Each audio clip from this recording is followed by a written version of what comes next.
Difficultés respiratoires, symptômes asthmatiformes, Covid-19. Et si on avait un moyen simple, en l'absence de traitement ou de vaccin, les moyens d'arriver à lutter contre les affections et les troubles respiratoires.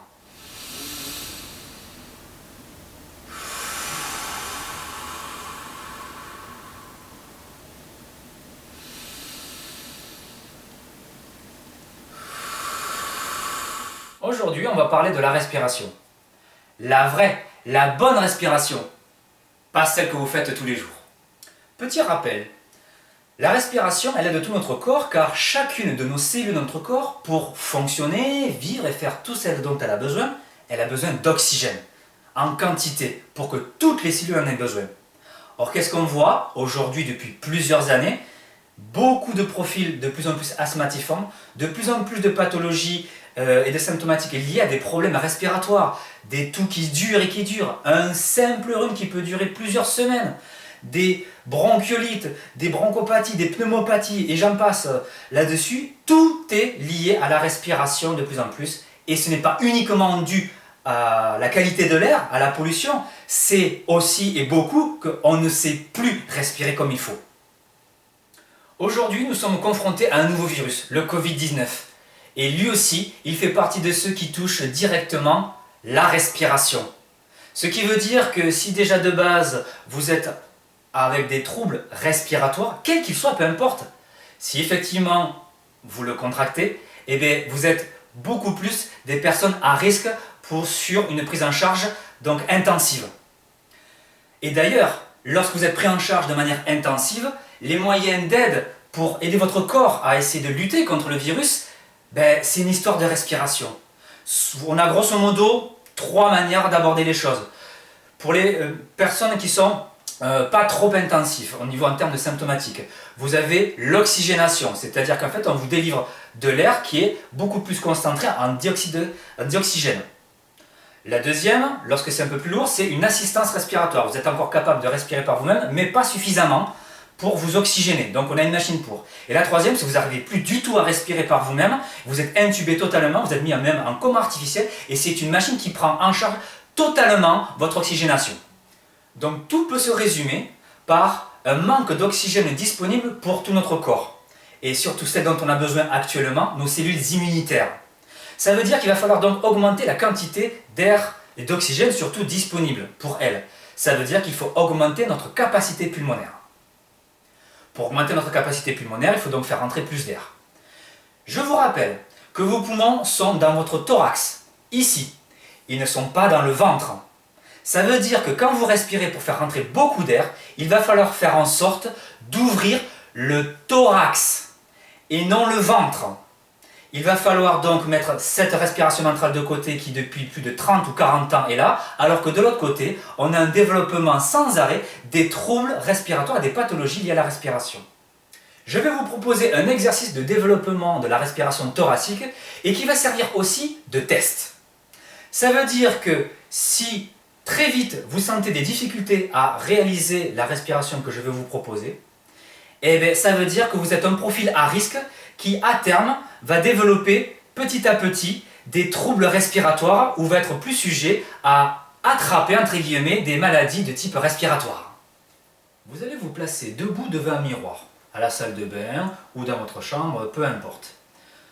Debout, mais redressé, car si vous êtes de profil et que vous êtes voûté, les épaules en avant et la tête en avant, eh bien, votre thorax n'aura pas ou peu de possibilité de s'ouvrir pour remplir vos poumons. Donc c'est ce qu'on ne veut pas, on veut l'inverse. Donc cherchez à vous redresser complètement, à ouvrir la poitrine, reculer les épaules, basse, relever la tête, dégager cette poitrine. Ensuite, vous allez inspirer par le nez et souffler par la bouche, le tout de manière lente, comme ceci.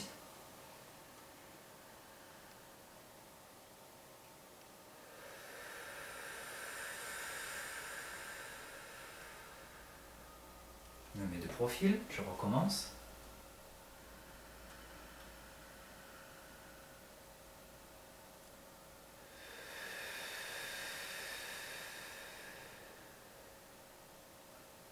Il faut que vous sachiez, avec ce type de respiration, que vous sentiez plusieurs choses. Et il y a certains petits symptômes, entre guillemets, qui peuvent apparaître. La première chose, c'est de bien sentir votre mouvement du thorax. Vous pouvez d'ailleurs mettre au départ les mains sur vos côtes, sur le côté, pour sentir l'écartement de vos côtes et donc l'ouverture latérale.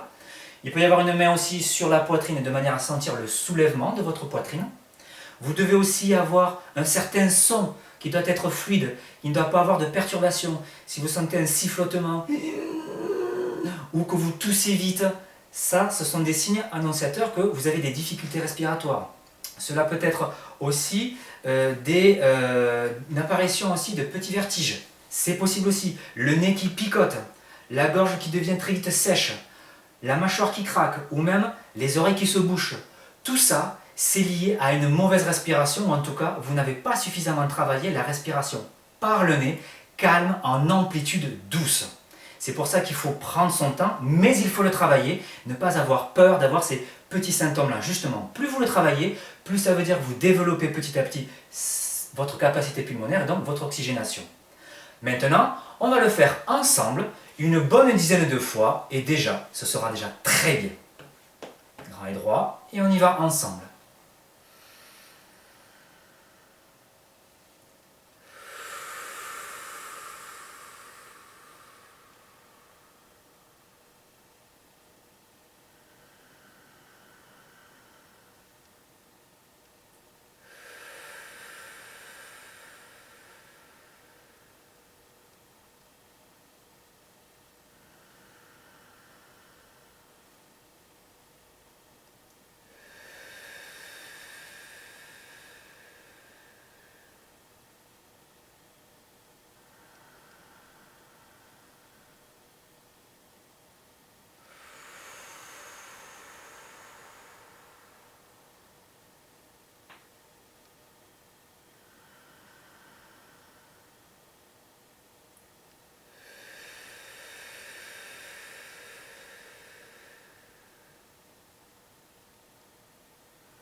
Donc vous voyez, ça prend quand même pas mal de temps.